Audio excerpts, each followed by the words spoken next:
Thanks to everybody here at the end for having us back and for treating us so well over the years.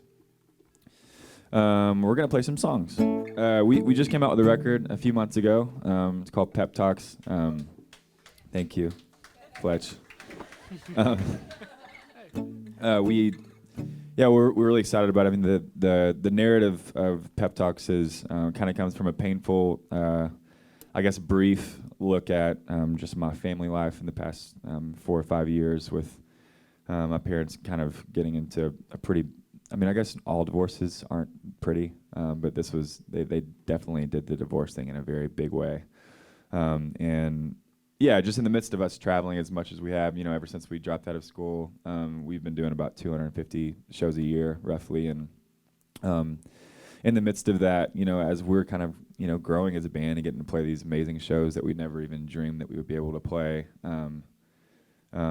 externally, everybody was kind of expecting me to be like happy and, whatever all the time. And I just, internally, if I was being honest with myself, I was just kind of going through a rough season where I was dealing with anxiety and depression and all these things that I'd really honestly never had super dealt with in my life, and I've never really been like an anxious person, but through this season definitely dealt with that and probably dealt with it in wrong ways and coped with it in wrong ways at times, and then sometimes probably pretty healthy.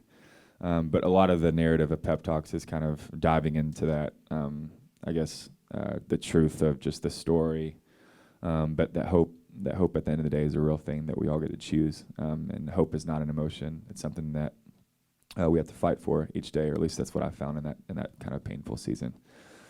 So here's a song that I wrote. It was the middle of this kind of season where my mom's struggled with, or just kind of battle with alcoholism over the past like 10 years. And it's been kind of it's always a struggle to kind of even know what to do within that. And as a middle kid who's like very close with my mom, just transparently, like, I'm a fixer too. Like when things are out of my control, I guess that's called a control freak. But yeah, I hate it. I want to fix it. And there's a lot of times in this past season where you just kind of feel paralyzed in that. And there was this moment we just finished a show in Dallas, Texas, and I had gotten a call from my little sister. And I never get calls from her late because she has two babies, so she's never up late. So I knew something was wrong. Anyway, something kind of was going south for my mom back home, and she was needing help, my sister Annie. And it was like just these emotions, like you're finishing the show, all this adrenaline and sweat, and then you kind of come back to the bus with a dramatic call, and you're like, oh, of course something else went wrong, type thing. And it was one of those moments for me that just was like, there's no way I'm sleeping tonight. Just too many thoughts kind of going around in the dome. And so instead of just like waiting up in my bunk and not falling asleep, I went back and wrote the song. So let's call Over My Head. Oh my God, my face just got melted. I'm like, you flatter us. I don't.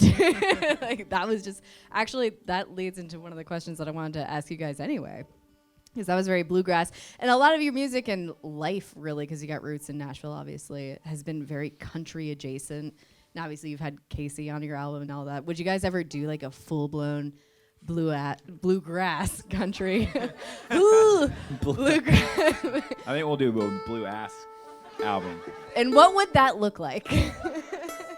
I don't know. Sounds painful. It sounds not good. Yeah. We've kind of joked about it before, but like we don't really know if it's actually a joke. So maybe we kind of always said, because we want to be a band that ages well, that doesn't like not knocking on any bands that do this, but we don't want to do like we want to like lose our hair and grow beards out and have dad guts and stuff like that, and not get like plastic surgery. So maybe that would fit more like in our 50s, like a bluegrass.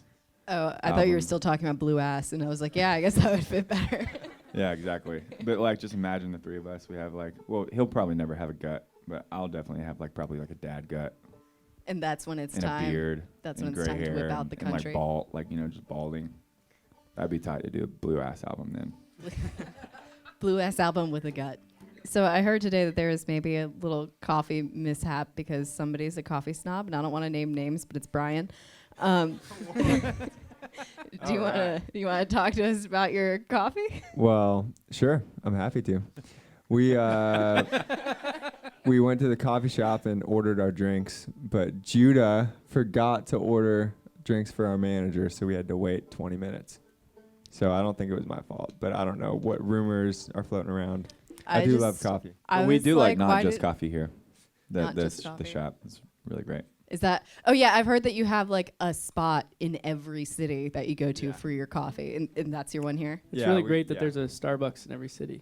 Well, that's what I said because he was like, it took us like an hour to get coffee, and I was like, why didn't you just go to Starbucks? And he's like, no, not an option. We can't do that. We have a You snob guys are amongst complaining us. behind our back. It's not good.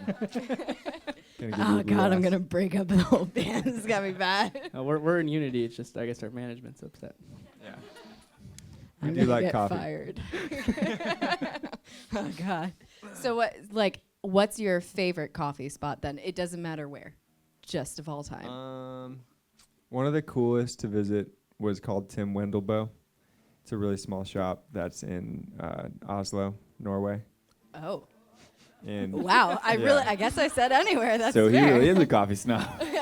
we're all Like, we're damn. all snobs. I don't want to be the only one to Brian, carry I'm that. sorry that you're getting the brunt of this, man. Yeah. So is it more about the shop than the actual coffee then? I think it's half and half sometimes. Yeah. Oh, yeah. Pun intended. And with that, Here, I feel like as a young kid, I kind of learned to. I grew up a kind of a major jock, and so a lot of those stereotypes probably were actually true for me. I was like the kid that would get angry as a 8-year-old and go like punch a locker room. Never punched anybody else. I was never aggressive towards anybody else, but I would kind of have these emotions and hurt myself. And then I kind of found music as like an outlet to kind of dance rage instead of punch rage. And so a lot of kind of like my bottled emotions came out through just like moving my body and dancing. And so I wrote the song kind of in the middle of this season of like loneliness I was feeling towards just my family. And like I said, not really even knowing what was happening and not even really knowing how to express it, but instead of bottling it, trying to write down words. And so I had written these words down for a couple of years, but had not found like the right melody or the right, I guess, flow or beat or whatever to kind of match these words. Because it's a very kind of sad song and narrative, but I wanted the song to feel like happy and dancey, so I could learn to maybe express like how I used to deal with like loneliness or whatever. So it's actually a pretty dancey song, but it's kind of like sad and narrative. But when I kind of went back home and made this demo, this like very like even way more dancey demo than what kind of happened on the record, and somehow the words just kind of fit with the demo that I made. So this one's called Why Did You Run? When we came out with the record, I was just reminded of this. My nephew, who's three and a half now. I since it had so much like family stuff kind of in it, I wanted to make sure I showed my parents before it came out, showed my siblings, and kind of shared my heart and all of that stuff. But my little nephew heard it for the first time, and he wanted to call me and ask if I was okay, if I was doing okay. And so I would just sing him Baby Shark, and it would be fine. It was fun. I don't know why I was so reminded by that, but I was like, I thought the sweetest nephew ever. Aww. Well, thank you guys so much for being here, and if nothing else, it was probably a good lunch break or a good just get out of school card. I don't know. Is anybody in school here? Are you in school? You skipped. Next week? Oh, got it. Sick. Last week, dude. Live it up. Summer. And then did anybody skip on work today? Heck yeah. I think Fletch can write excuses on behalf of the station, like a doctor's note. All right. But yeah, we're super stoked for the show tonight. This is like this. Our show got stormed out last night in Birmingham, which was a little bit of a bummer. But we went out and played an acoustic show for people that were still in line. It was really fun. But I guess so it's 6.5, seventh show today of the tour, and it's been like such an overwhelming experience so far. We just never had dreamed that we would get to play these outside venues and these places where we used to play in front of 10 people or a family of 4, in Arkansas. And it's been like one of those like humbling experiences, and also you kind of like can't help but like look back and at the journey a little bit and just I don't know. We're just so thankful, especially for the states and the cities that kind of understood our music before anybody else did, and kind of welcomed us and embraced kind of our quirky music that we make. And I don't know, it means a lot that we can still come back here and it feels like home and it feels like family. And obviously we've been here at the end a few times, and so it means a lot to come back here as well. So is anybody coming to the show tonight? Hey, let's go. What are you other people doing tonight? This last song, we found out we found out early on for our band that it was really important for us to define what success was, because the media, people, kids, whatever, will define it for you if you don't allow it. And I just encourage you in whatever you're doing in life. It's so important to define what success is, because if you don't, in the world that we live in, it will like define itself for you. So if you haven't, go write it down. Not like a cheesy like mission statement thing, but like go and write down like what success is to you. Because we got right after we came out with our first record, like 3 months later, we got to play the David Letterman show right before he retired.